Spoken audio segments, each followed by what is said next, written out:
you're just going to realize, you guys, like, because I have, like, there's been times where I have done programs that I was like, holy crap, I can't believe I made it through that. Like, the work. I mean, I was so surprised that I made it through the work. And like, I actually, by the end of it, was like, yeah, like, I can do this. Like, I was just like I didn't ever want to quit out on something. Like, when we did the final crucible, I was, okay, so you have to do like 100 sets of like 6 different moves. And so we're on like move 3 and it's like 100 push-ups, right? And I'm on like 70 and my arms are just gassing. And Mike just looks at me and they're almost done. So they're on like 99, 100. And he's like, all right, take your break, we'll move to the next move. And I was like, Mike, pause it. I was like, I'm finishing these 100 freaking push-ups. And he paused it for like 2 minutes so I could finish these freaking push-ups. But I was like, I'm not quitting, but I'm not missing the next move either. Like, that was a sign in myself. I was like, wow, I would have totally easily quit at 77, like, 6 weeks ago when I first started this, been like, wow, 77 is good. Woo! Like, I was checking up there. But by the time I got to the end of that program, I was like, I am finishing all 100 push-ups because I knew I was capable of it, right? Like, I knew I could do it. And I knew also that by pushing myself, I would have something, this is going to be silly, but I'm going to have something to brag about later on. Like, if that sounds like super corny, then let it be. But you guys, to be able to brag about the workout I did may be a motivator for me, but that's totally fine with me. Like, let it be something you can brag about, Like, nobody brags about the time that they did 77 of 100, right? No, we brag about the time that we stopped the video to complete the 100 of 100. So you got to push yourself because that's going to give you that sense of achievement. That in itself is going to give you that sense of, wow, I freaking did that. I mean, that was like a couple of weeks ago and I'm still sitting here going, wow, I did that, And it makes me realize how much more capable I am as a person. And if I'm still learning and growing, I know you guys should still be learning and growing, right? And so, but also it has to come from the lead too. Like, I have to show you guys that I'm still learning and growing. I can't continue to tell you guys to do it and I'm not proving or showing up and growing myself. So I always want to share with you guys, like, a 5K is totally out of my element, but I'm willing to push myself and get into it because I know a lot of my girls are into it. And so I'm like, all right, time to buck up, time to take that next step, time to go to that next level. Like, it's time. And I've been bullshitting around on running for long enough. Like, that's how I feel it. It's just time to buck up and figure it out. And I feel like the more I do that for myself, the more it can inspire you guys to do it, the more it can motivate you guys to do it and show you it's possible, right? That in itself, like, that's how I feel like my job is as a coach. Like, especially on like my social media or something like that, maybe somebody that hasn't joined us yet. My thought is like, I'm just here to show you what's possible as a coach. So when I'm in a challenge and I'm like trying to get results, I'm just thinking, I just need to show these people what's possible in this 6 weeks with this program. And so that's why when I show results like before and afters, I'm like, I'm just showing you what's possible, right? Like, that it's possible. And so that's kind of always my thought of it, like, leading from the front is just pushing yourself out of your own comfort zone to grow and to allow yourself to experience things that maybe you wouldn't have, just to show it's possible. Just to say, look, I did it. Like, you guys, if it's as corny as that, if it's as corny as say, look, I did it. Woohoo! Go me. It's worth it. Hands down, worth it. Celebrate yourself. Absolutely. And do things that you know you're going to be able to celebrate yourself in. It sounds so corny, you guys, but I'm doing this 5K so I can say I've done a freaking 5K. So I can chalk it up on my board. So I can have it to brag about when somebody starts talking about 5K. I'll be like, hey, Raymond. Yeah, I trained for it 6 weeks and I did it. If it's as simple as that to have bragging rights, I'll take it. and I'll do it, right? Like, it doesn't have to be some like huge thing sometimes, you know? Maybe sometimes it's just saying like, I did it, just to say I could do it. And I think that should be enough for us sometimes, you know? Not to prove anybody wrong, not to prove to anybody other than myself maybe that I'm capable of it, but just to show that it's possible. That's what I want for us. That's what I'm going to do for myself. That's what I want for you as well. And maybe, who do you need to show that it's possible? You know, like maybe you have a mom or a sister or somebody saying like, oh, I can't do that you do. Oh, I could never do that. And you're like, yes, you can. Look, my girlfriend so-and-so is doing it. And look, our girl so-and-so is doing it. And look, Jenny's mom is doing it. And look, so you know what I mean? Like, you can use us now as examples and saying, yes, you can, because I have people just like you doing it. So that's where I just love, but I also love it that I speak from being in it. Like, I don't sit there and say, oh, I'm running a 5K for you guys, right? And I don't say like, okay, good luck, guys. Just check in with me when you're done with your run. I'm like, holy crap, I'm gonna die on this run, but I'm in it, guys. I'm in it with you. I'm here. I'm in the arena with you, getting my butt kicked, right? Like, that's, I think that's what's really important as well. It's just always remembering, like, it's easy to preach to people.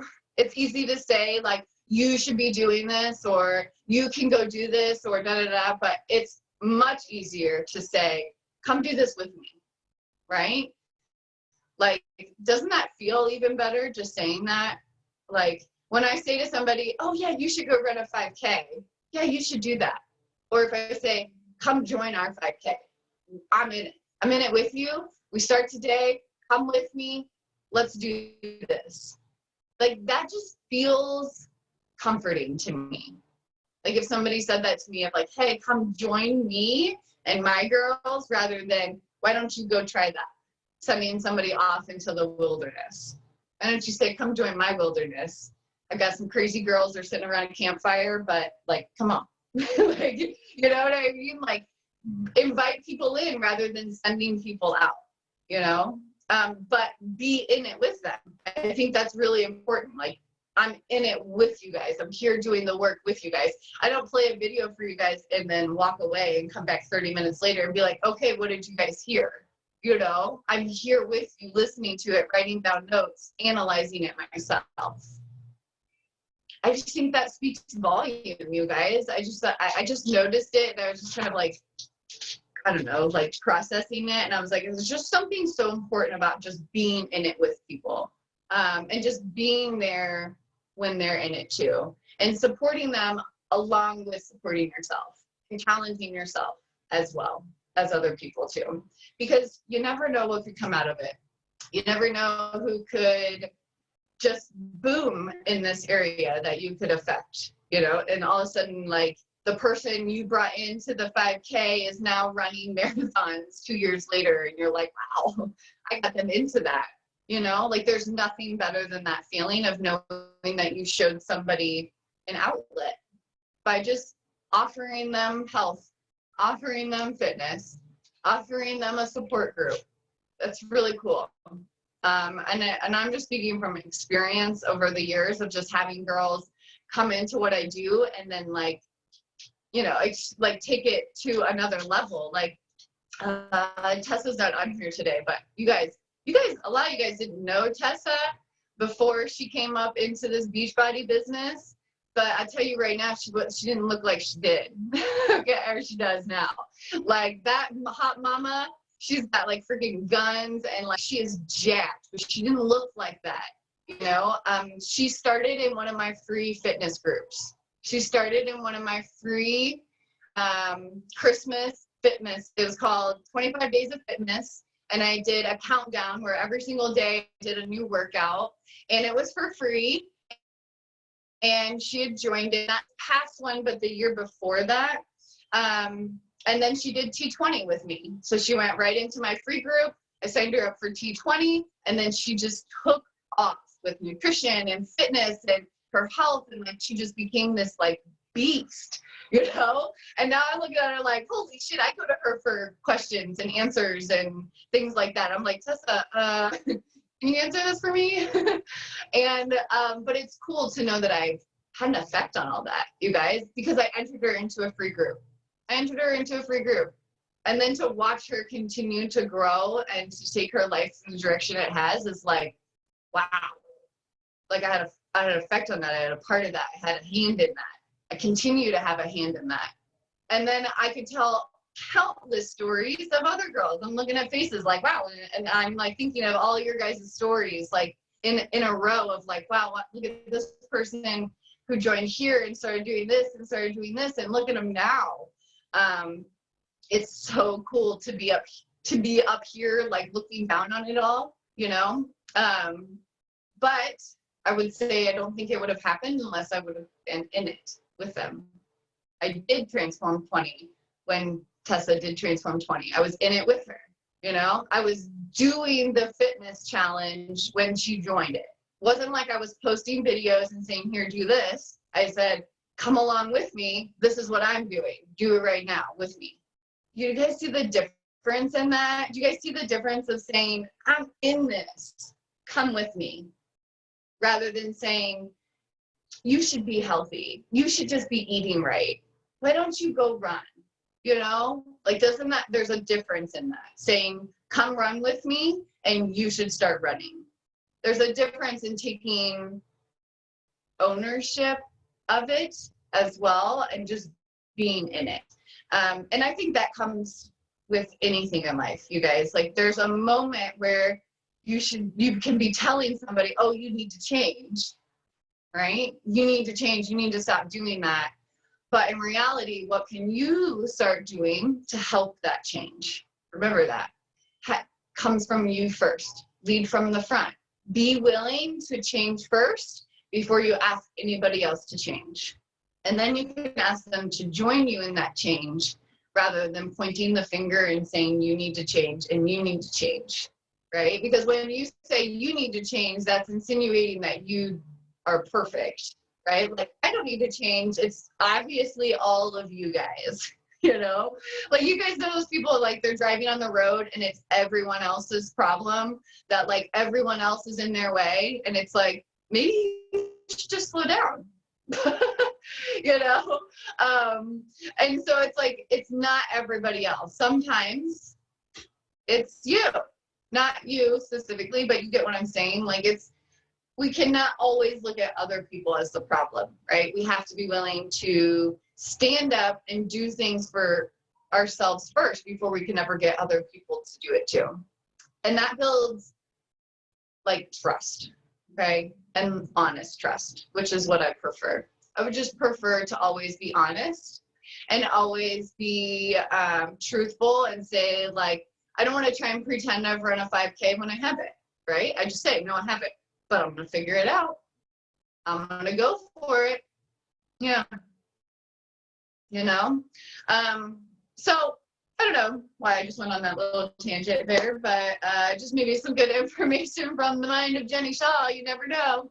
But I did have a little video if we want to start it. I've had it up for like the last 3 days, I think, or the last 3 days that I've started talking and I never get to watch it. So it is a Les Brown. I think I was supposed to watch it on Sunday, and then we got to talking, and then yesterday was Rachel Hollis, and I think I was actually going to play it sometime last week, and I didn't play it then either.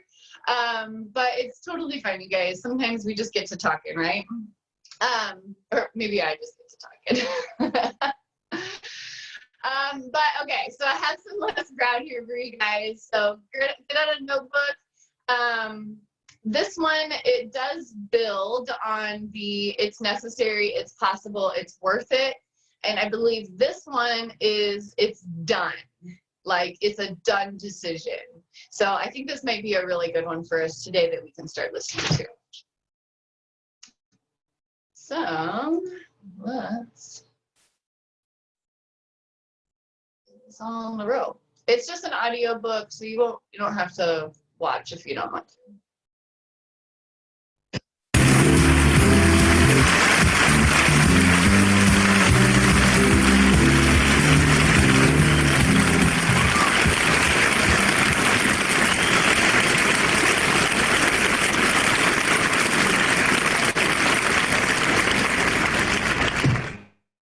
Now, ladies and gentlemen, this is our last night. Let's get to it. Let me share something with you.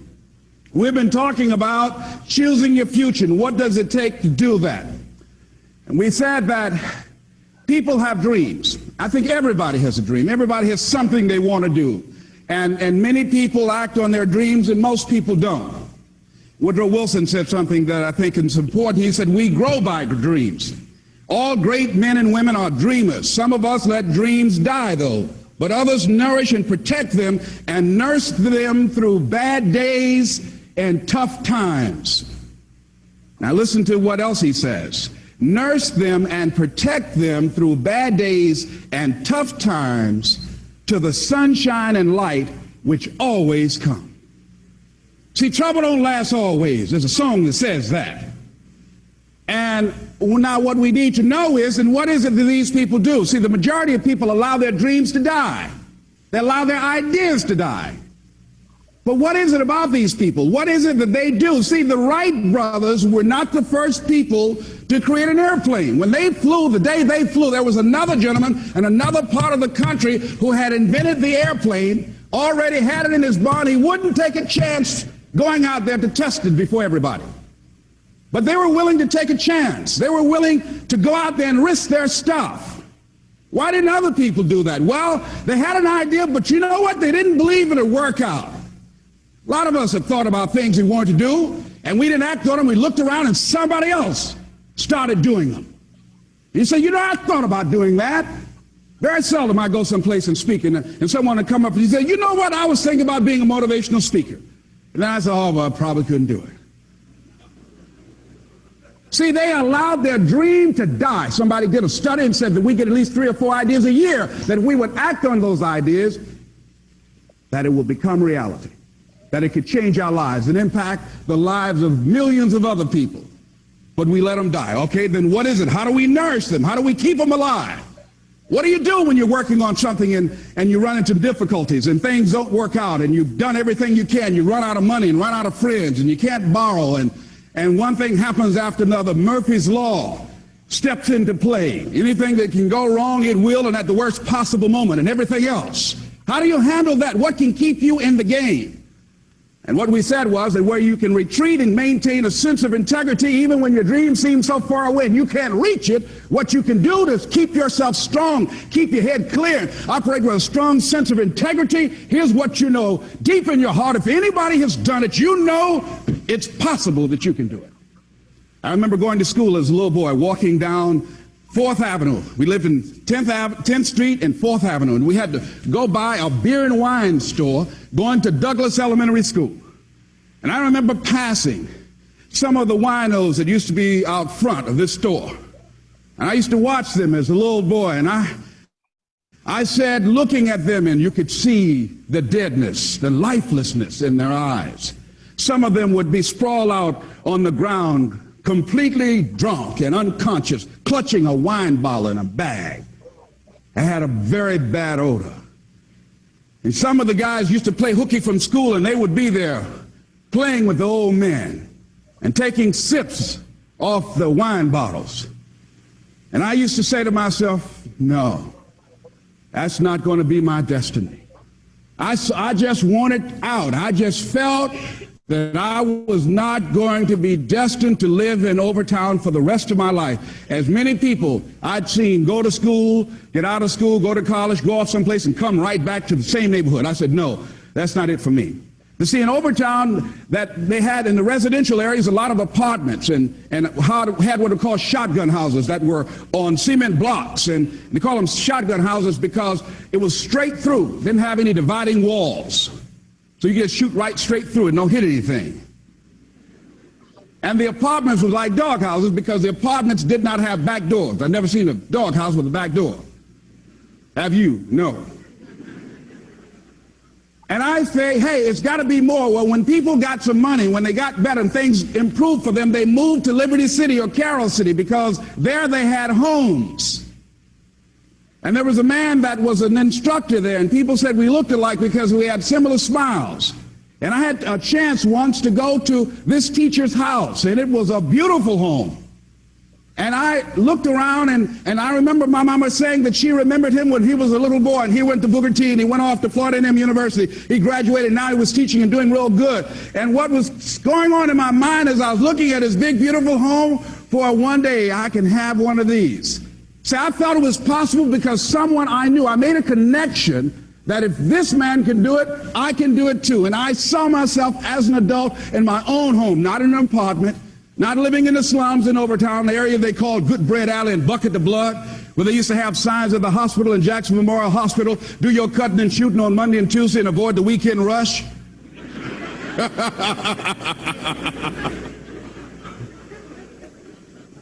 That as I looked at his house, I said, it's possible I can do this. I remember I was at a play that was on Miami Beach, and they would drive, the cast members would drop each other off, and many of the cast members lived on Miami Beach, and they were being dropped off at these big, beautiful mansions.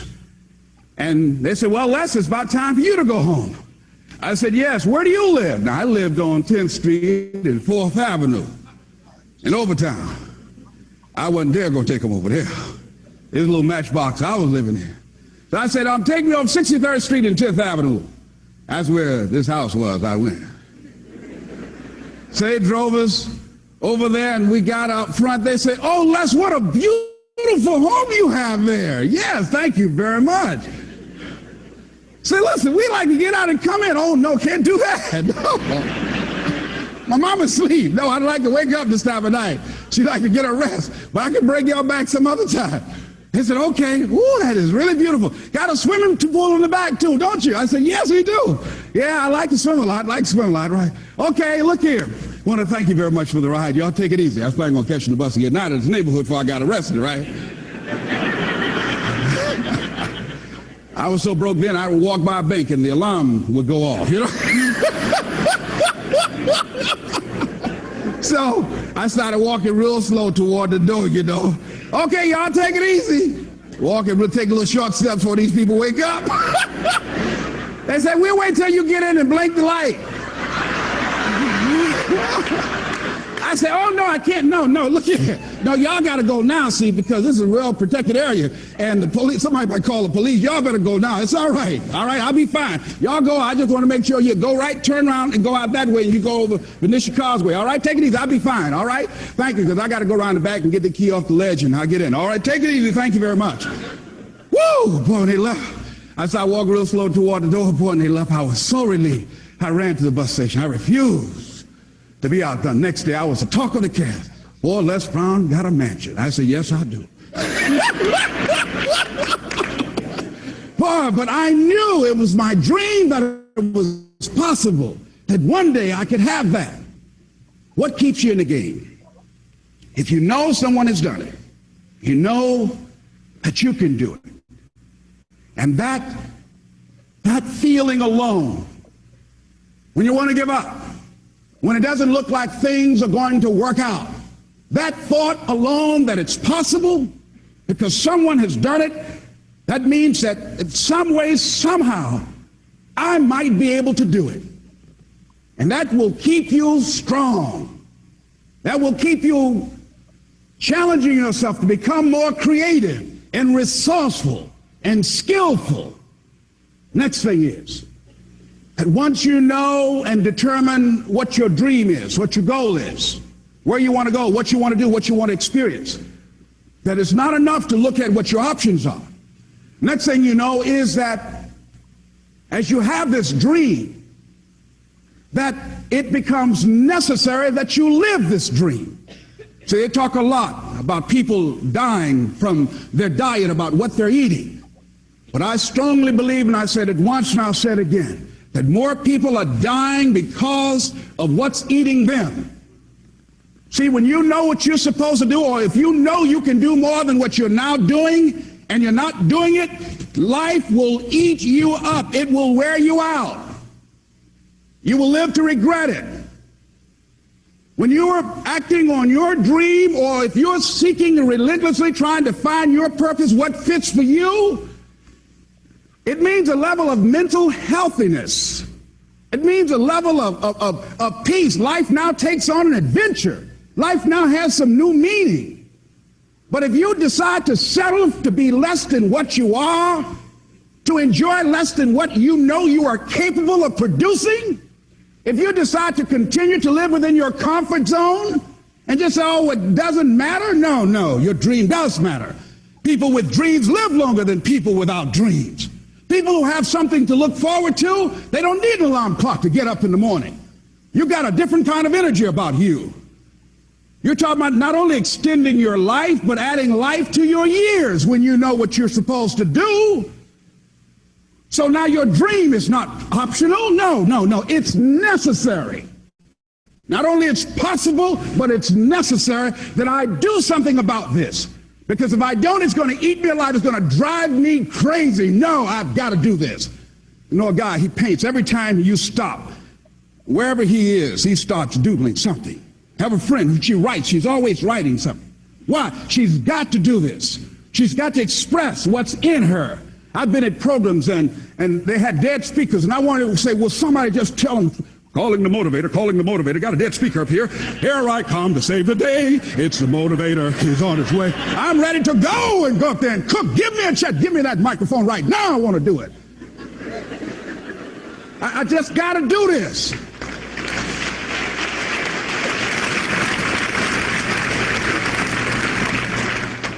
You got to find your thing, and whatever it is, it's necessary that you do it. Now, here's what we know. And as you know that it's possible, then it's necessary that you act on this dream, it takes you to the next level. People are going to help you along the way. You're going to get some help. Also, you can get some opposition. You're going to have some challenges. That's not just going to just open up easily for you to walk in and get what you want. Otherwise, everybody else will be doing that. And so how do you make this dream come true? What's going to be the determining factor? Here's what you know. The determining factor is you. That you're going to make it happen. You are the difference. Nobody can do your work for you. Nobody's going to take care of business for you. Nobody's going to live your dream for you. Nobody's going to sing your song, operate your business, do this great work that you have been selected by the universe to do. Nobody's going to do that for you. That's some stuff that you have been given to do, and if you don't do it, it won't get done. Very good friend of mine who died recently, who wanted to speak, who was a great writer. One of the most painful things I went through was at her house with her husband, as we looked at things that she had started writing, and she never completed them. She never completed those poems. She had papers everywhere, stories. I remember a play she said she was going to write. She never wrote that play because that play will never be written, ladies and gentlemen. Whatever her approach, whatever her ideas, whatever those creative energies are that was going to be in that project, that's gone now. And I'm saying to you that what you got, what you showed up, that if you don't give it, it won't be given. And that if you don't do it, we all suffer. Life is less for all of us. All of us got something to do. So here's what we know. That if it's going to happen, it's you. That's where it is. Mike Williams said something I like. He said, the responsibility for reaching your dream lies with the one individual who has dreamed that dream. It lies with you. Larry DeAngie said, until you own your dream, it will remain a fantasy.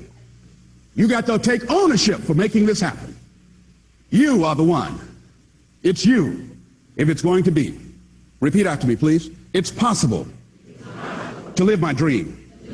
It's necessary that I manifest my dream. And it's on me. Shake someone's hand on your right and left and say, it's you.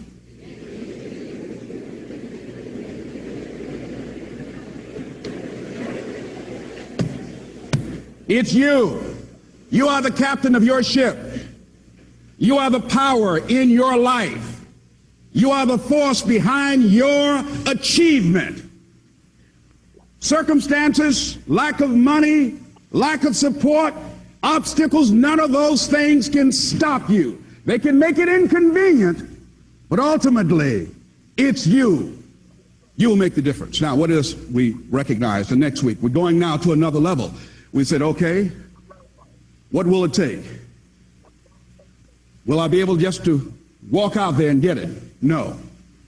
That you're going to experience some hard times, some disappointment, rejection. Things are going to go wrong. Things that you thought would happen one way won't happen that way. You find out that it's much easier to get into something and it costs you more to get out of it. Some of y'all know about that already, don't you? One of Murphy's laws. So here's what we come and develop an appreciation for. Why is it that people don't want to grow? Why is it that they just settle for being less than what they are capable of being?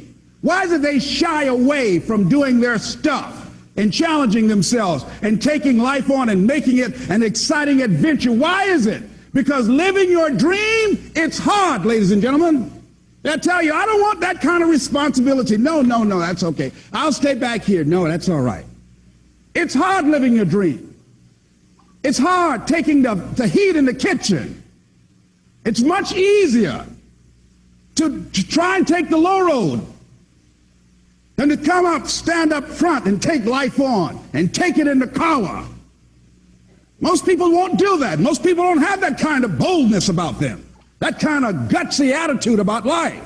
It's hard, yes. Changing your life, breaking habits, rebuilding yourself. It's hard. Starting all over again, that's hard. When you've seen your dreams go up in smoke, when you take a chance, you act on something you just knew it was going to work out and it doesn't.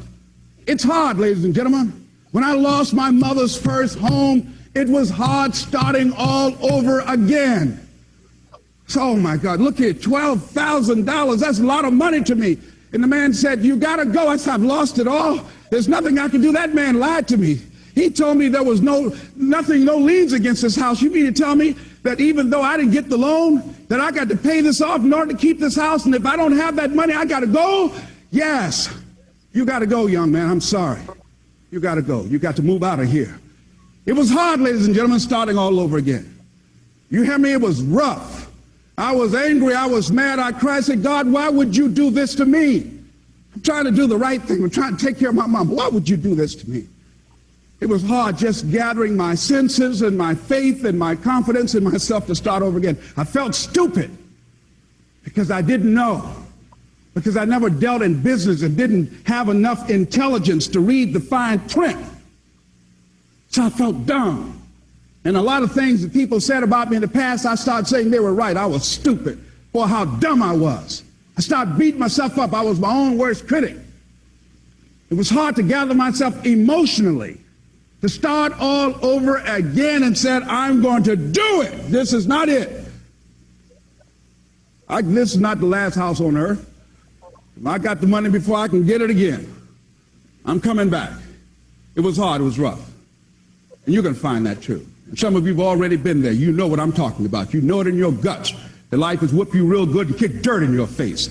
And people have counted you out and said, I told you, fool, not to try that. I told you. Why'd you listen to me? You said you wouldn't listen. Now you don't have nothing. I hope you like that. How you like that, Kadumbo? With friends like that, you don't need any enemies.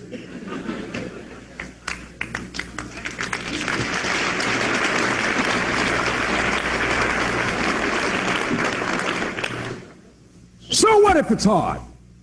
If it's hard, make it okay that it's hard. Really doesn't matter what you're going through. Only thing that matters is how you handle it. Only thing that matters is how you deal with it. That's all that matters.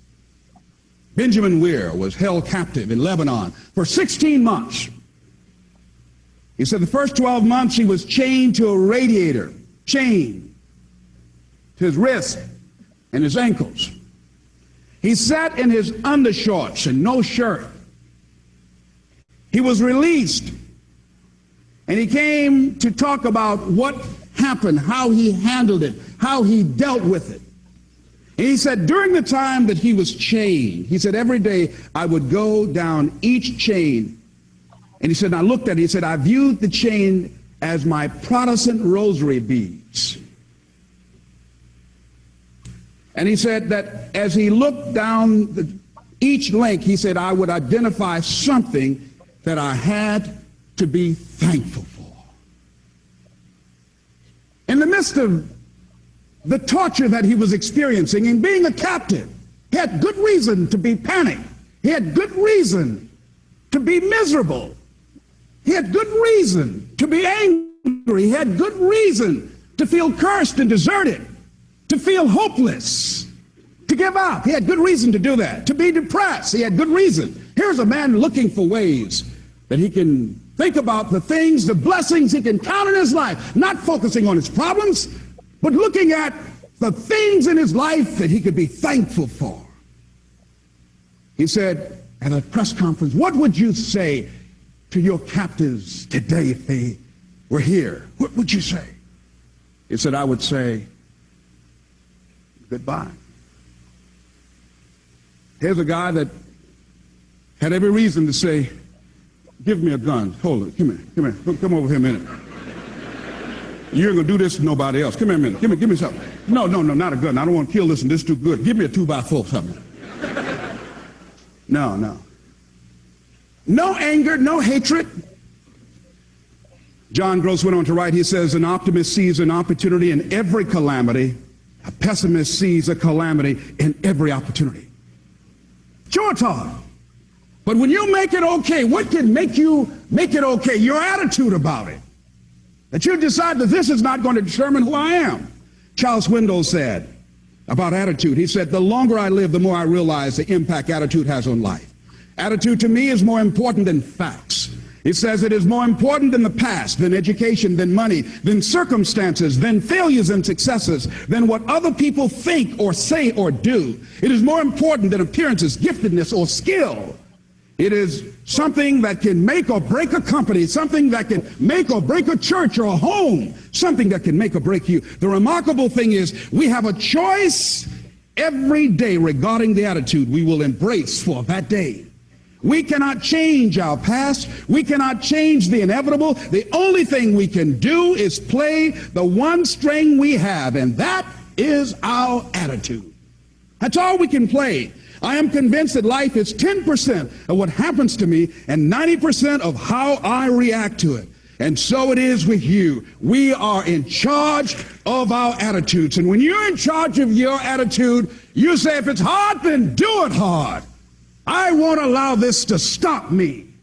I don't have the option of easy. I don't have the option, and I don't think you do, or any of us do, of going around trying to find a dream. That's a little dream that doesn't require much responsibility or not too stressful or won't be too much of a hassle. No, that's not how you develop your greatness. No. I remember when I got caught up in the common consciousness. Okay, I'm going to pause it right there, just because we're about 10 minutes till 9, and I kind of want to talk about a little bit what he's saying. It's so hard to stop those videos though, because he just like keeps going, and I keep listening and keep listening and keep listening, and I keep wanting to listen because they build up, his like little hour chapters like build on each other, and so it's like, where do I stop? Because I'm just like, oh, that's a good line. Oh, that's a good line. And I feel like it just keeps going, and I was like, okay, we got to find a place to stop though. I don't know about you guys. I know I've said this before. I love Les Brown. Like, there's just something about him that just like when he's talking, I can just like feel like sensations like in my chest or in my gut, or like that just pull me and truly motivate me. Like I don't know how else to explain that feeling that I get when he talks, other than just like almost like he has a rope around me and he's just like, come on, like he just literally is like, we're doing this, and like it just like pulls me from like in here, and I'm just like, okay, I'm coming. That's kind of how I feel like when he's motivating, is like he's just like yanking out of me like whatever needs to be brought to the surface. So hopefully you guys get that as well. I know that like we're all gonna have our favorite kind of motivational speakers. Some of us resonate more with like powerful motivation. Some of us resonate more with like maybe educational information, things like that. But so I always kind of try to give like a variety. Like we'll go from Les Brown to Mel Robbins to Rachel Hollis, and I've got some other people in the works that I have for us as well. I have their audiobooks. I just need to like listen to them and find some good spots that I think that would resonate with us. With Les Brown, to me, I can press play on anything and know that I'm going to get like what I need, no matter where I press play on his book. The other books, I think that like it might be best if I like pick out a section and be like, this makes sense to what we're talking about because of blah, blah, blah. And so, okay, Chris, I'm gonna pop over when he said, if you have something to look forward to, you don't need an alarm clock. Warrior, I was one of those things for you. You know what? That's so funny that you said that because I'm the same way. I set an alarm just in case every time, but like I'm already up. Like I'm already up, I'm already here. Like it's in my brain. Like, especially if I choose to sleep in, I can never sleep in past 7 because it's like warrior hour just pulls me out of bed. Like it naturally just is like, Jen, it like I think the latest I've ever stayed in the bed was like 7:02, literally. Like, and that was like me just kind of rolling around in bed, but it was literally like get out of bed. I love that.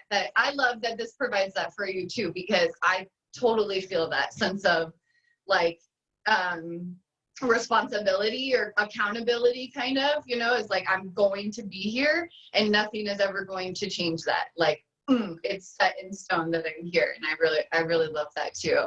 I love what he said. So this is interesting, you guys. He said, find your thing, whatever that is. Find your freaking thing. Like whatever is going to pull you through every single day, you have got to find your thing, right? And just to kind of like even tie it in a little bit with like what we do here, like, so one thing I always kind of tried to tell Mike or explain to Mike is coaching and Beachbody can be your base. Like to me, coaching is my base, right? Like that's what I can provide for people. That's how I can make money, for, you know, things like that. But where I take it from there is up to me, right? So like, when I was talking to Mike about coaching, I was like, your coaching isn't going to look anything like my coaching because your goal and your thing is so much different. Like he wants to do coaching and get healthy so he can wakeboard. Okay. So his thing is different. We're both still here coaching or wanting to do Beachbody, but the reasons why are different. Okay. Like our reasons why, our things that pull us through every day are different. So you can also have a common goal or a common base with somebody and still have your own thing, okay? And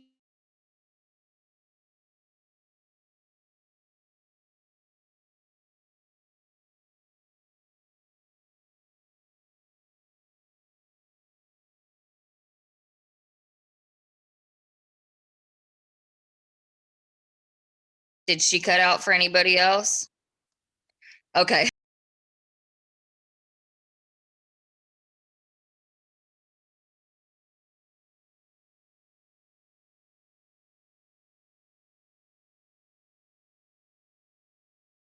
I forget I'm muted, so I think you can read lips. So I have lots of deaf family. I can.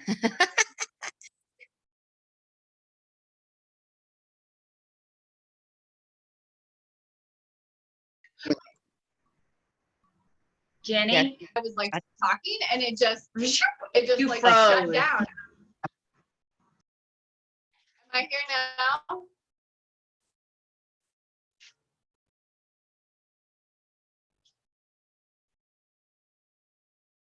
I'll keep moving. You guys tell me when you can hear me. We can hear I'll you. just keep talking. Tell me when you can hear me and when you can see me. You're like, we can hear you. You're good. Yeah, it's like super freezy and spotty right now. I don't know why. That's so weird. Okay, are you guys are good now? Are we good? Maybe. Yeah. Okay. I'll just talk a little bit longer and then we'll nix it for the day. I don't know if I guess it does continue recording. Okay, that's good to know. But you guys, you have to find your thing. And here's the thing is like, if you can't figure out how to get to your thing, backtrack it, reverse engineer it. For Mike, I'm going to use Mike as an example because it's easy for me. Mike wants to wakeboard and be on the water all day. He doesn't want to work construction anymore, right? But the odds of him getting paid to go be on the water or getting paid to go wakeboard isn't necessarily plausible right now. It's not impossible, but we maybe have a better path to get there so he can do that. So with coaching, we can provide an income. We can provide healthy lives for ourselves and healthy lives for other people. And then that will open the doors for him to be able to wakeboard, to be able to be on the water, live on the water, work on the water, or whatever. And so you guys, sometimes your thing, you may have to find a different way to get to it. Does that make sense? So you might have to do something else in order to release that time or the finances or the things that you need to get covered in order to focus on all this other stuff. Nice, Mom. Okay? So find something, a base that you can start that can help you build towards your dream. Okay? Hey, we're not eating candy. Seriously, dude? All right, guys. I have got to sneak off of here because my son is trying to steal candy beside me. And it's 9 a.m. It ain't happening. Like, I am not doing that all day. But yeah, so hopefully you guys got some good stuff from Les. I always love listening to him. He's motivating to me, always kind of gets me up and moving and grooving. And yeah, I just really enjoy him. So tomorrow I might do some reading, or we might listen to the rest of this little clip. I haven't really decided, so we'll keep it as a surprise for tomorrow. All right, ladies, I hope you have a fantastic day. Message me if you guys need anything. Yeah, happy Tuesday. Do you want to say bye?